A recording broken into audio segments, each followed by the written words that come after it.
Chapter 22. "Good morning," said the little prince. "Good morning," said the railway switchman. "What is it that you do here?" asked the little prince. "I sort the travelers into bundles of 1,000, the switchman said. "I dispatch the trains that carry them, sometimes to the right, sometimes to the left." And a brightly lit express train, roaring like thunder, shook the switchman's cabin. "What a hurry they're in," said the little prince.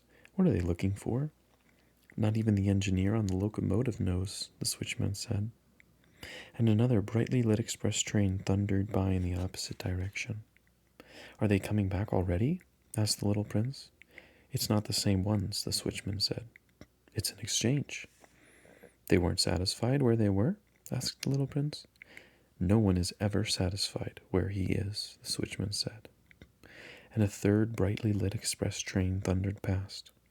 "Are they chasing the first travelers?" asked the little prince. "They're not chasing anything," the switchman said. "They're sleeping in there, or else they're yawning. Only the children are pressing their noses against the window panes."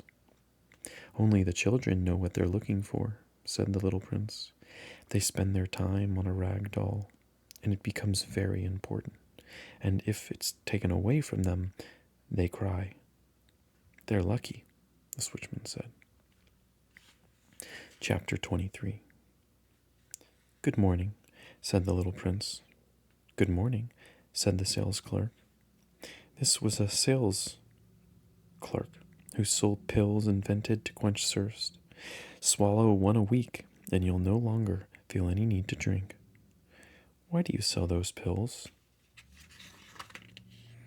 "They save so much time," the sales clerk says. "Experts have calculated that you can save 53 minutes a week." "And what do you do with those 53 minutes?" "Whatever you like." "If I had 53 minutes to spend as I liked," the little prince said to himself, "I'd walk very slowly toward a water fountain." Chapter 24. It was now the 8th day since my crash landing in the desert, and I had listened to the story about the sales clerk as I was drinking the last drop of my water supply.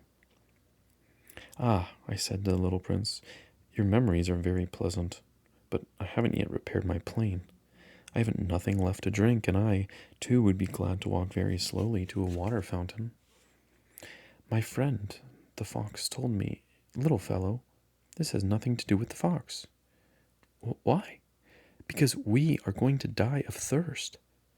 The little prince didn't follow my reasoning, and answered me, "It's good to have a friend, even if you're going to die."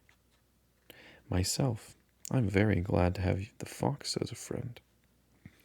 "He doesn't realize the danger," I said to myself. "He's never hungry or thirsty. A little sunlight is good for him." But the little prince looked at me and answered my thought. "I'm thirsty too.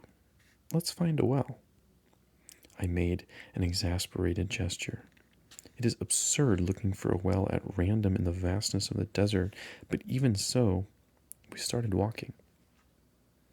When we had walked for several hours in silence, night fell and the stars began to appear. I noticed them as in a dream, being somewhat feverish on account of my thirst. The little prince's word danced in my memory. "So you're thirsty too?" I asked. But he didn't answer my question. He merely said to me, "Water can be also good for the heart." I didn't understand his answer, but I said nothing. I knew by this time there was no use in questioning him. He was tired. He sat down. I sat down next to him. And after a silence, he spoke again. "The stars are beautiful because of a flower you don't see."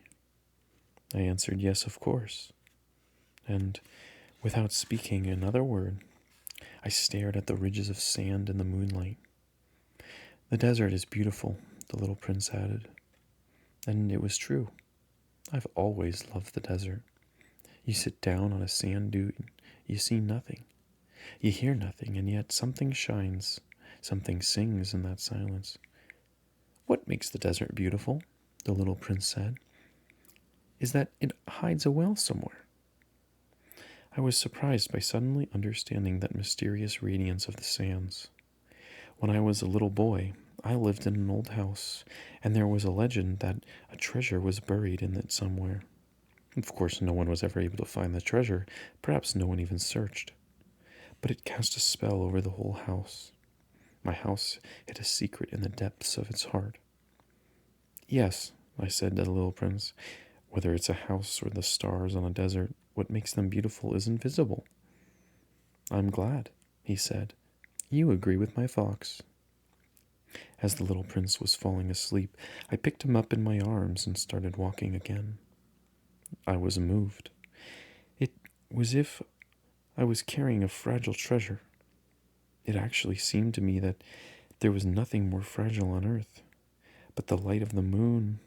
I gazed at that pale forehead, those closed eyes, those locks of hair trembling in the wind, and I said to myself, what I'm looking at is only a shell. What's most important is invisible.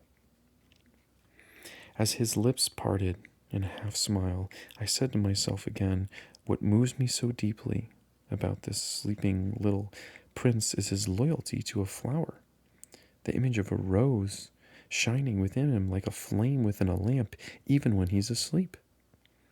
And I realized he was even more fragile than I thought. Lamps must be protected. A gust of wind can blow them out. And walking on like that, I found the well at daybreak.